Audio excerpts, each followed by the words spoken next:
Manifestation is going to ask you to not be so hyper-focused on the 3D, the things that are not currently going well in your life. But here's the thing, so is neuroscience. So it's not just spirituality, it's also neuroscience is going to ask of you to not be so hyper-focused on what's not going well in order for you to shift into a reality where things are going well. So how do you do that?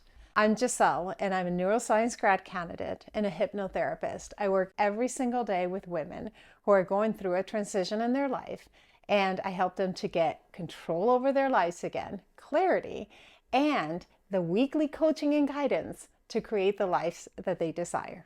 No more getting stuck. Because one of the ways that you will get stuck is by focusing on what's not going well in your life, by focusing on the 3D and putting so much focus there that you forgot that you are shifting into a new reality. This becomes particularly hard when we're talking about love or we're talking about money. When it's those two things, those are what feels like essentials in our humanity. So when they're not working the way that we think that they should be working, our brain wants to put all the focus on the pattern of it not working. Now, here's the thing, because as you already know, where you focus, you go. You must be able to shift away from the 3D enough to live more in that new reality that you're going to be shifting into. The way that you do that is through the law of frequency. The higher your vibrations, the more likely you are to be living in that frequency that aligns to your new reality. So how do you raise your vibration? Well, it's not just the things that bring you joy, because you definitely need to be doing more of that. What brings you joy? In fact, write it down. Put it in the comment.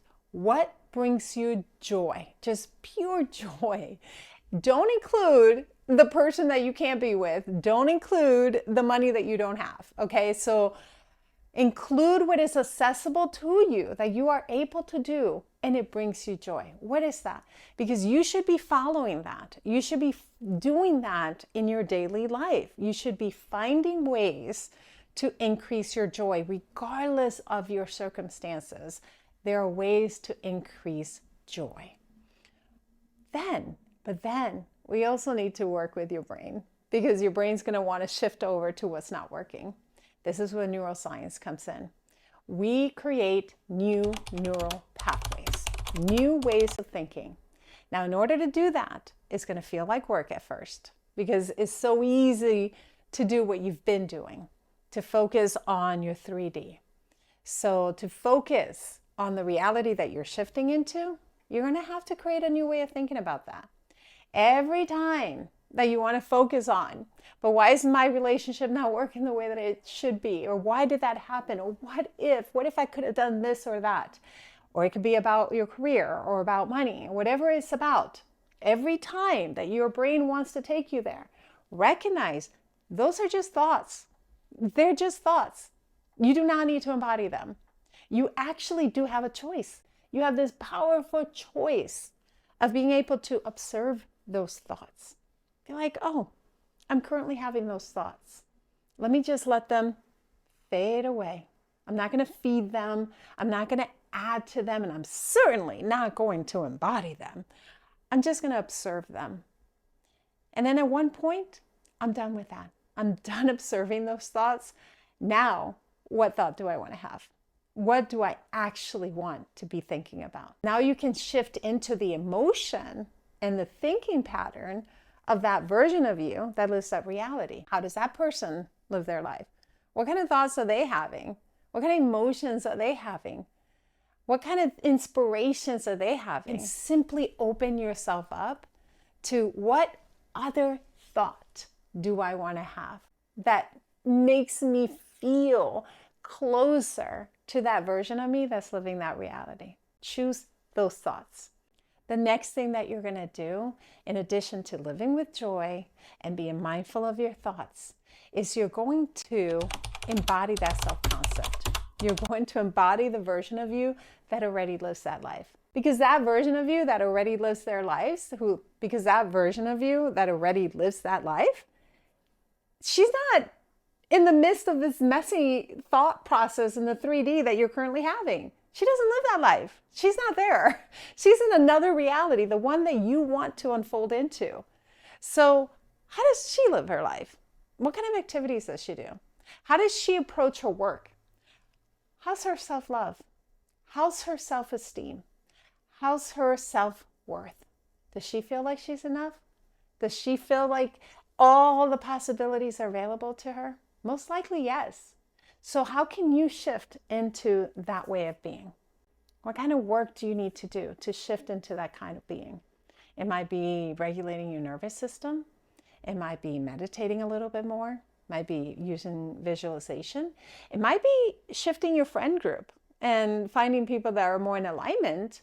Doesn't mean necessarily dropping all your friends, but maybe getting into circles of people who are doing similar work. That's the kind of work that we do, for example, in my Shifting Reality Mastermind, is a very curated group of people who are living in higher frequencies, who are bringing into reality their manifestations from the inside out. So getting yourself into groups like mine, where that work is getting done on a daily basis so that you're not getting stuck along the way, and really integrating yourself in there. Because there's nothing more powerful than knowing that you're not alone in this process.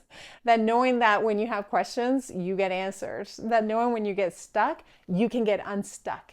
Because you don't have to do it alone. You were never meant to do life alone. And then finally is giving yourself grace. Giving yourself grace. You didn't just start today. You didn't just become who you are today, which is an amazing self. But it also has the layers that were put on you as you were raised and through the patterns that you learned. Give yourself grace. You are in that process of shedding those, of shedding them, letting them go, releasing them, so that that true, beautiful, majestic version of you comes through. That version who lives life in flow, an effortless flow, who just manifests with ease, who knows that whatever is happening right now is temporary and is not the reality that you're going to stay in. So you are living in playfulness, in hope, in lightness. And by lightness, I mean you're not holding so tight to the end result. You're playing with life, and you're living in that frequency of your desires, and you're merging into various realities as you wish. Come back to that version of yourself. That's the version of yourself that does not focus so much in the 3D.